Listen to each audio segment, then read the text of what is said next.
Welcome to Kishore academy. இந்த வீடியோவில் 12ஆம் வகுப்பு தமிழ் அரையாண்டு பொதுத் தேர்வு 2023 கொஸ்டினில் உள்ள இலக்கண பகுதி பார்க்க போகிறோம்.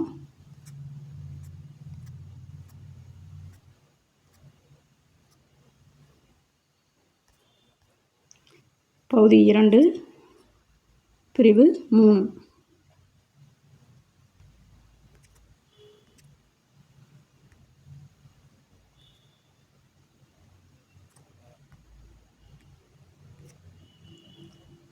களம் களம் ரெண்டையும் வைத்து வாக்கியம் உருவாக்கணும். போர்க்களத்தில் புண்பட்ட வீரர்களுக்கு களத்தில் நீர் தரப்பட்டது. அடுத்து பழமொழி வச்சு வாக்கியம் அமைக்கணும். கிணற்றுத்தவளை அலைபேசியே வாழ்க்கை என்று சிலர் கிணற்றுத்தவளை போல அறியாமையில் வாழ்கிறார்கள். நகமும் சதையும் நானும் என் தோழியும் நகமும் சதையும் போல நட்புடன் இருப்போம். ஸோ கிணற்றுத்தவளைனா கிணத்துக்குள்ளே இருக்கிற தவளை வெளியில் போகாது.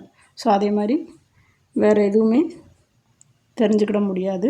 நகமும் சதையும்னா எப்போவுமே நம்ம விரலில் நகமும் சதையும் எப்படி இருக்கும், சேர்ந்து தான் இருக்கும். அதுதான் அதோட பொருள்.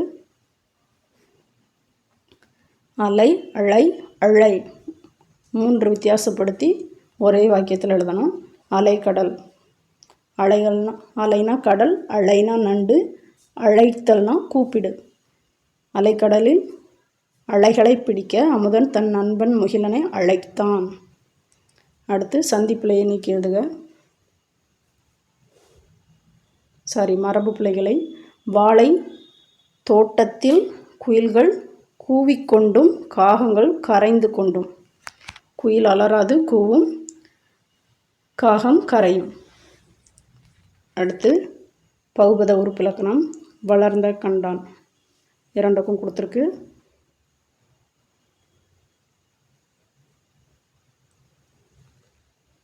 அடுத்து புணர்ச்சி விதி.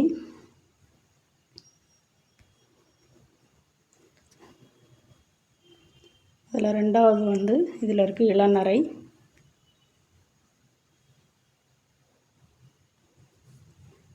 அடுத்து நம்ம நடைமுறையில் பேசுகிறத கொடுத்துருக்காங்க. அதை சரியான தமிழ் எழுதணும். இப்பொழுது எனக்கு புரிந்து விட்டது, நீயும் நான் புரிந்து கொள். இரவுக்கு சிற்றப்பாவை காவலுக்கு போகச் சொல். அடுத்து தாமரை பிரித்தும் சேர்த்தும் வாக்கியம் அமைக்கணும். தாமரைனா ஒரு பூ. அடுத்து தாமரை தாமரைனா தாவும் மான். தாவும் மான் புலியை கண்டு அஞ்சி ஓடியது. அடுத்து பலகை நம்ம மேஜர் நாற்காலி செய்வோம்ல, ஸோ அந்த பலகை. இன்னொன்று பல கைகள். அடுத்து ஒரு விகற்பம் பல விகற்பம்.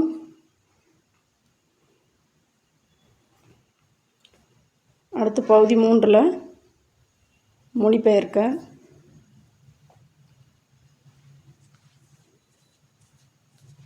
தேங்க்யூ.